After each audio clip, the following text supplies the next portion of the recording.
Pelaku pembakaran hidup-hidup seorang petugas jaga malam di sebuah gudang perabot di Kota Sibolga, Sumatera Utara berhasil diringkus petugas. Aksinya dilakukan karena dendam kepada korban yang tidak bisa menyembuhkan penyakitnya.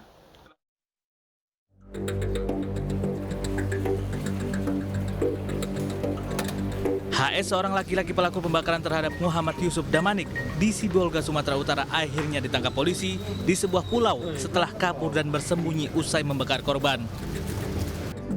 Dari pemeriksaan, tersangka HS mengaku membakar korban karena dendam. Korban tidak bisa menyembuhkan penyakit dirinya dan kerabatnya.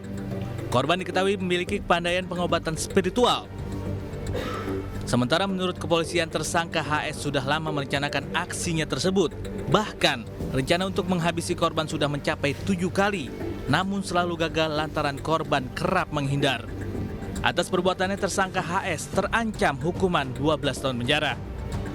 Dari tersangka yang sudah berhasil kami amankan, sebanyak 1 orang, inisial HS.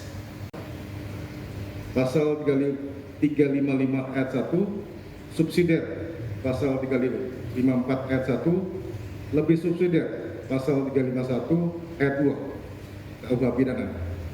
Barang siapa dengan sengaja melakukan penganiayaan berat yang direncanakan terlebih dahulu dihukum penjara selama-lamanya 12 tahun.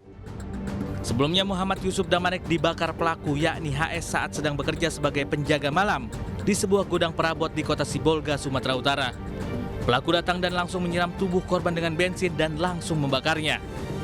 Korban yang terbakar langsung ditolong warga yang berada di lokasi, kemudian dibawa ke rumah sakit terdekat untuk perawatan medis. Saat ini korban dirujuk ke rumah sakit di Kota Medan setelah sebelumnya sempat menjalani perawatan medis di rumah sakit di Kota Sibolga.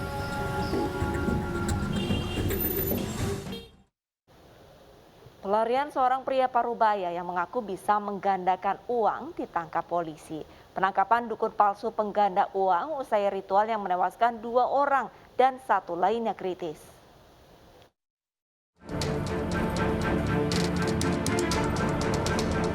Pria yang mengaku sebagai dukun yang bisa menggandakan uang ditangkap oleh Satreskrim dan tim Sancang Polres Garut. Pelarian YS 50 tahun berakhir di Wonosobo, Jawa Tengah. Polisi menangkap YS setelah ia menjalankan ritual penggandaan uang di kawasan pantai selatan Garut yang menewaskan 2 orang dan 1 lainnya kritis. Dari tangan tersangka, polisi mengamankan sejumlah barang bukti yang digunakan YS untuk mengelabui korbannya, di antaranya benang, daging kambing yang tersisa, dan racun tikus.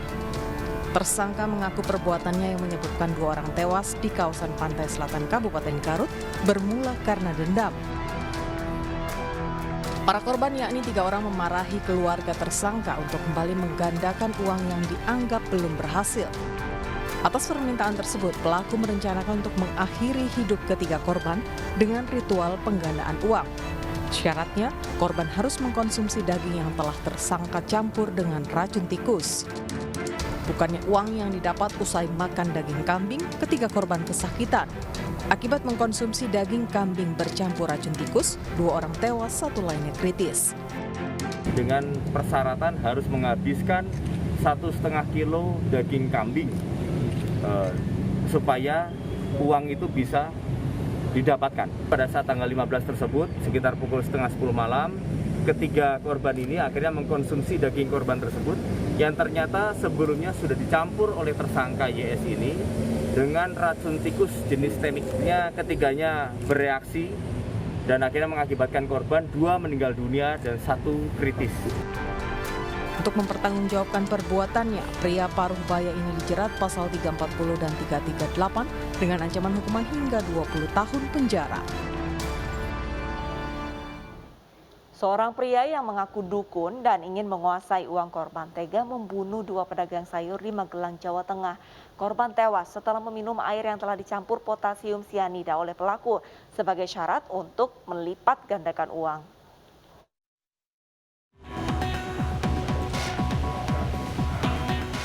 Pria Parubaya ini terancam menghabiskan masa tua di penjara. Ia pun tak bisa lagi memberikan pengobatan alternatif. IS 57 tahun dikenal sebagai dukun diamankan polisi karena diduga membunuh 2 pedagang sayur yakni Lasman dan Wasdianto. Terkuaknya kasus pembunuhan setelah korban ditemukan tewas di dalam mobil yang terparkir di pinggir jalan desa. Setelah ditelusuri, 2 pedagang sayur itu tewas setelah diberi racun potasium sianida oleh IS. Sebelum tewas, kedua korban mendatangi rumah IS membawa uang 25 juta rupiah. Korban ingin menggandakan uangnya pada IS yang dikenal mampu melipat gandakan uang. Pelaku atur siasat dan memberi air putih yang telah dicampur potasium sianida. Air tersebut sebagai syarat agar uang bisa berlipat ganda. IS meracuni 2 pedagang sayur hingga tewas karena ingin menguasai uang milik korban. Kenapa harus dicampurkan di minuman, Pak? Ya, karena saya itu mau lupa. Terus uangnya rencana mau buat apa, Pak? Buat kesimpulan hari-hari. Dengan modus operandi memasukkan potas, ya, potas ini mengandung sianida ke dalam minuman plastik yang diberikan tersangka sebagai syarat dalam ritual mendoakan uang, ya. Jadi motifnya menguasai uang milik korban sebesar 25 juta.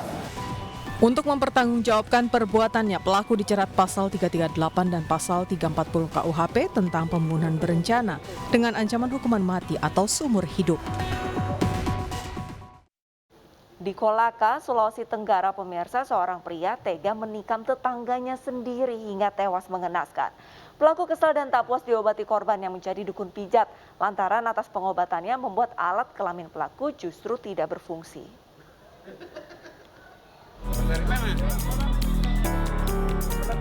Warga Kelurahan Anawoi, Kabupaten Kolaka, Sulawesi Tenggara digegerkan dengan peristiwa penganiayaan yang mengakibatkan seorang pria parubaya tewas. Aparat Polres Kolaka yang menerima laporan warga langsung tiba di lokasi dan menggelar olah tempat kejadian perkara. Diketahui korban mengalami luka serius pada bagian leher, telinga kanan dan punggung akibat dianiaya senjata tajam. Petugas mengevakuasi jasad korban ke rumah sakit setempat untuk kepentingan penyelidikan. Tak butuh waktu lama, polisi menangkap pelaku L, 49 tahun yang tak lain tetangga korban. Pelaku digelandang ke Polres Kolaka guna pemeriksaan lebih lanjut. Di hadapan petugas, pelaku mengaku peristiwa bermula saat pelaku yang memiliki gangguan pada alat kelaminnya beberapa hari terakhir memanggil korban yang berada di rumahnya untuk minta diobati. Korban yang biasa mengobati warga secara tradisional kemudian mendatangi rumah pelaku dan langsung memijatnya. Karena hasil pengobatannya tidak memuaskan, pelaku mengungkapkan kekesalannya terhadap metode pengobatan korban hingga berujung perkelahian. Pelaku menikam leher, telinga dan punggung korban menggunakan sebilah badik hingga korban tewas di lokasi kejadian. Berobat kepada korban, kemudian ternyata menurut tersangka ini tidak sesuai yang diharapkan sehingga terjadi dan dilakukan pembunuhan. Untuk mempertanggungjawabkan perbuatannya, pelaku dijerat pasal 338 KUHP dengan ancaman hukuman 15 tahun penjara. Kesal tertipu hingga puluhan juta rupiah, 2 pria nekat membunuh seorang dukun yang mengaku bisa menggandakan uang di Kecamatan Rajek, Kabupaten Tangerang, Banten. Setelah 2 bulan buron, kedua pelaku akhirnya ditangkap.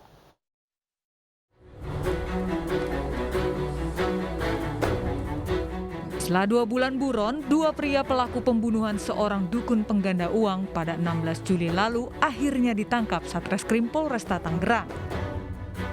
2 dari 3 pelaku yakni W dan TY berhasil diamankan saat sedang bersembunyi di rumah temannya di Kelurahan Kamal, Kecamatan Kalideres, Jakarta Barat. Kejadian penganiayaan pertama terjadi saat ketiga pelaku yang terlilit hutang meminta bantuan kepada korban yakni Pak Tony, seorang dukun yang diketahui bisa menggandakan uang. Percaya dengan tipu daya korban, para pelaku memberikan uang puluhan juta rupiah untuk digandakan menjadi miliaran rupiah. Setelah memberikan sejumlah uang dan menjalani berbagai macam ritual, namun uang gaib miliaran rupiah yang dijanjikan korban tak kunjung terrealisasi. Para pelaku kesal dan langsung mendatangi rumah korban, kemudian membekap korban dengan bantal hingga tewas saat korban sedang tertidur. Mandi air laut, semedi, ya, bersama-sama dengan 3 TSK dan korbannya, ya. Namun demikian, sesuai dengan janji yang sudah disepakati, ternyata dana yang kurang lebih 20M tersebut tidak kunjung dijanji oleh korban, sehingga ada inisiatif dari 3 tersangka untuk menghabisi nyawa korban.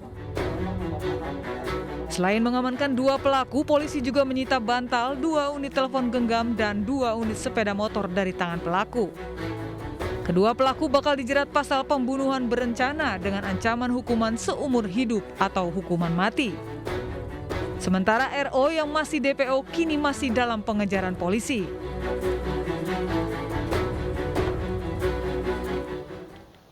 Pemirsa, berhati-hatilah saat berbicara dan berperilaku. Salah-salah bisa membuat orang sakit hati dan menaruh dendam. Seperti kasus-kasus tadi. Jangan hanya karena dendam dan sakit hati jadi gelap mata. Sudah seharusnya sebagai makhluk sosial kita bisa memaafkan dan menahan emosi agar tidak terjadi sesuatu yang merugikan orang lain dan diri sendiri. Usai jeda, kami akan hadirkan berita-berita seputar kasus razia penyakit masyarakat di masa PPKM. Tetaplah bersama Realita.